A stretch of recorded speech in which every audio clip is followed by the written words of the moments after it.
Pas piramida makanan topik B, memakan dan dimakan. Bagaimana transfer energi terjadi pada suatu ekosistem? Apa peran tumbuhan dalam proses transfer energi di suatu ekosistem? Jika kalian memperhatikan jaring-jaring makanan, sadarkah kalian bahwa hewan dan manusia sangat bergantung pada tumbuhan sebagai sumber energi? Ada yang bergantung secara langsung seperti hewan herbivora dan manusia. Ada pula yang secara tidak langsung seperti hewan-hewan karnivora. Tumbuhan mendapatkan energi dari cahaya matahari. Energi yang dihasilkan pada proses fotosintesis digunakan oleh tumbuhan untuk tumbuh dan berbuah. Sebenarnya, hubungan makan dan dimakan merupakan upaya makhluk hidup untuk mendapatkan energi. Oleh karena itu, rantai makanan menggambarkan jalur energi yang ada pada suatu ekosistem. Hal ini ditandai dengan arah tanda panah yang mengarah ke yang memakan, yaitu yang mendapatkan energi. Namun, tidak semua energi ditransfer pada makhluk hidup saat makan. Hal ini karena sebagian energi sudah digunakan oleh organisme tersebut untuk tumbuh, bergerak, kembang biak, dan memperbaiki sel-sel yang ada pada tubuhnya. Perkiraan energi yang digunakan sebesar 90%, artinya hanya ada 10 sisa energi yang bisa dikonsumsi. Transfer energi bisa digambarkan dalam bentuk piramida makanan. Produsen memiliki sumber energi paling banyak sehingga memiliki populasi yang besar di bumi ini. Semakin naik tingkatannya, populasi akan semakin mengecil. Dekomposer tidak digambarkan dalam piramida karena dekomposer bisa berada dalam setiap tingkatan selama ada senyawa organik yang bisa diuraikan.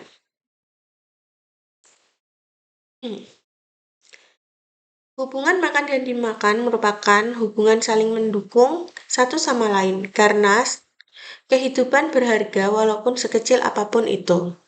Nah, di sini ada piramida makanan. Piramida makanan sama seperti jaring-jaring makanan yang menggambarkan hubungan makan dan dimakan antar makhluk hidup.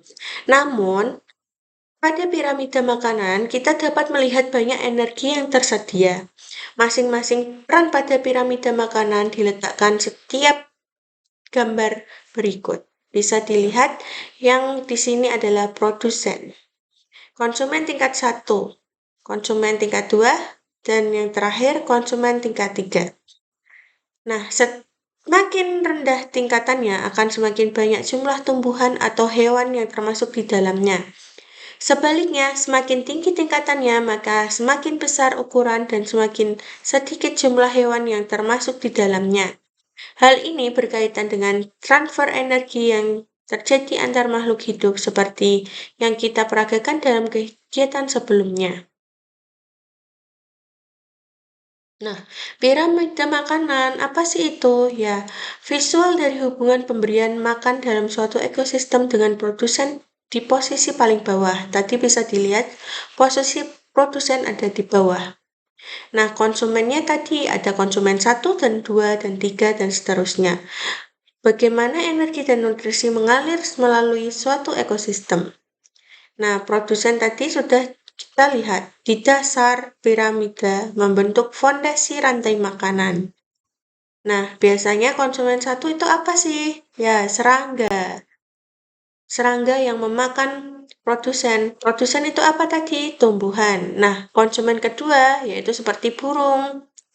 Burung memakan serangga. Lalu, konsumen ketiga apa? Ya, karnivora. Biasanya apa yang memakan burung? Bisa kucing, bisa ular, atau bisa elang. Nah, energi tadi kan disalurkan. Energi disalurkan antar makhluk hidup. Jika kita perhatikan, semua energi bermula dari matahari. Tanpa matahari, tanaman tidak bisa memproduksi makanannya. Dengan demikian, tidak ada produsen yang bisa dimakan oleh herbivora. Herbivora itu apa? Ya, ini. Hal ini akan berdampak pula dengan kelangsungan hidup hewan karnivora. Luar biasa ya, bagaimana energi bisa disalurkan antar makhluk hidup. Lantas, apakah energi yang sudah diambil dari tumbuhan bisa kembali lagi ke tumbuhan? Oke, jangan lupa tentang peran dekomposer yang menguraikan bangkai makhluk hidup. Dengan adanya dekomposer, energi akan tersalurkan kembali ke tumbuhan melalui nutrisi dalam tanah. Jadi, apa yang semula diambil dari tumbuhan akan kembali lagi dengan peran dekomposer. Semua ini sudah diatur oleh Sang Pencipta agar alam tempat tinggal kita berlangsung dengan harmonis. Oke, selanjutnya, mengapa piramida makanan penting? Nah, piramida itu kan rantai makanan. Dia berinteraksi kompleks ekosistem yang merupakan perubahan dan bisa menjadi dampak pada keseluruhan ekosistem.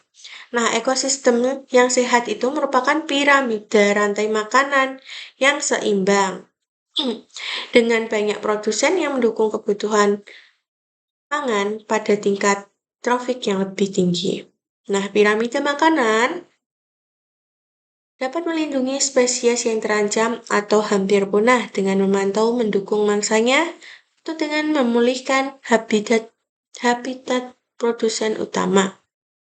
Nah, dalam pendidikan piramida makanan itu rantainya sangat berfungsi sebagai alat pendidikan yang penting, membantu siswa belajar tentang apa aja ekologi, biologi, dan ilmu lingkungan. Nah, tantangan dalam piramida rantai makanan yang berguna, tantangannya penggunaan interpretasinya ya. Piramida hanya memiliki satu bagian kecil dari suatu ekosistem dan tidak memperhitungkan aspek lainnya seperti pengurai atau siklus nutrisi. Nah, sulit untuk mengidentifikasi secara akurat tentang trofik beberapa spesies terutama di ekosistem kompleks yang memiliki banyak spesies. Nah, faktor lingkungan seperti perubahan iklim atau hilangnya habitat dapat mengganggu keseimbangan piramida rantai makanan yang menyebabkan perubahan tak terduga di seluruh ekosistem. Nah, ini hampir sama seperti yang tadi, education.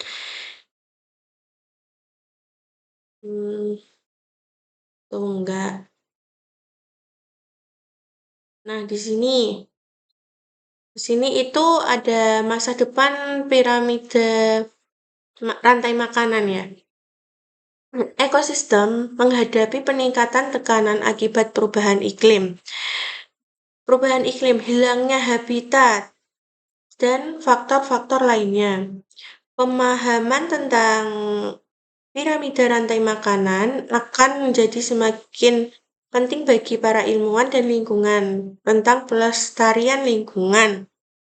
Nah, di sini ada beruang, yaitu perubahan iklim.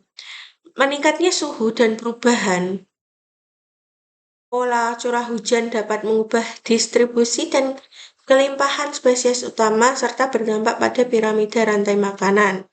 Di sini bisa dilihat es kutub yang mencair. Ini adalah beruang kutub. Nah, selanjutnya, kehilangan habitat.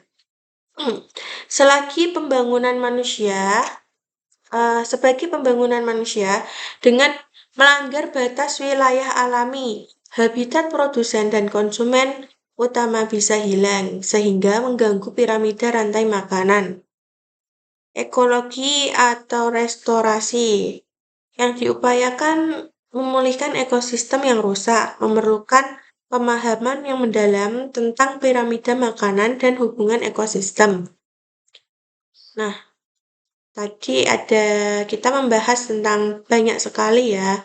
Nah, di sini kesimpulannya rantai makanan atau jaring-jaring makanan menggambarkan transfer energi pada suatu ekosistem. Makhluk hidup mendapatkan energi dari makanan, energi